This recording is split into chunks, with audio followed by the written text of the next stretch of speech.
I see some reviews that complain this device only powers a single PoE pass-through device, not two. If properly used, this device will power two PoE pass-through devices if they each require less than 7 watts of power. I used it to power two Ubiquiti WAP-AC LR access points rated at 6.5 watts each, and it works great. The confusion lies in that most people don't understand that they may have to configure the switch's PoE settings via its web interface. During power-up, the switch checks the PoE end devices in ports 1 to 2. If both end PoE devices correctly identify themselves to the switch's class 1, 4 watts, or 2, 7 watts, both PoE pass-through ports will automatically work and power up two devices. Most PoE devices don't properly identify themselves, as this is an optional feature.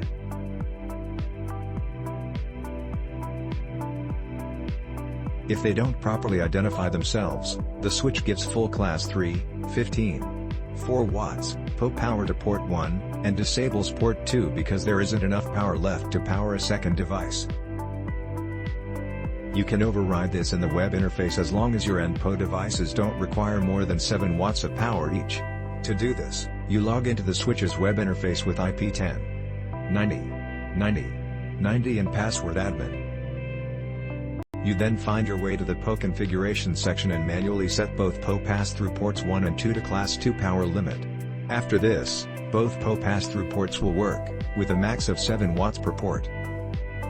Also, make sure that the primary PoE switch you have powering that link is 802.3 at PoE Plus capable, as that link will need the full 25 watts from the primary switch to be able to pass through 7 watts to each PoE pass-through device and power itself.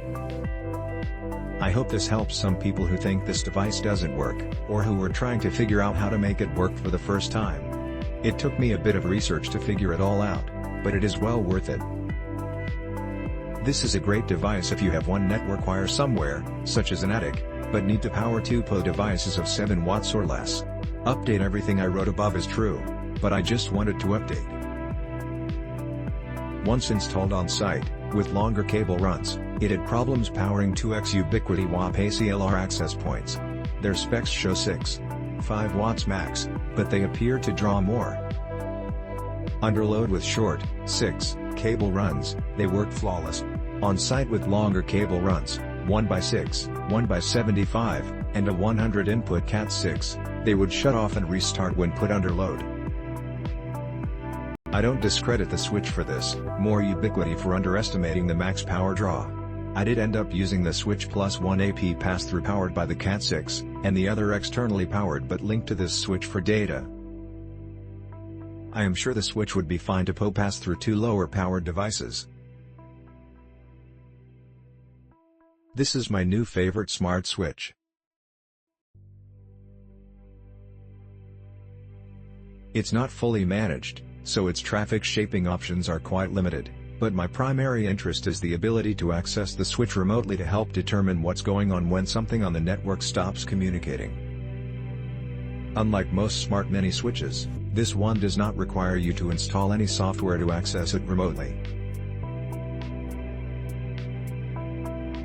Click link in description for more reviews.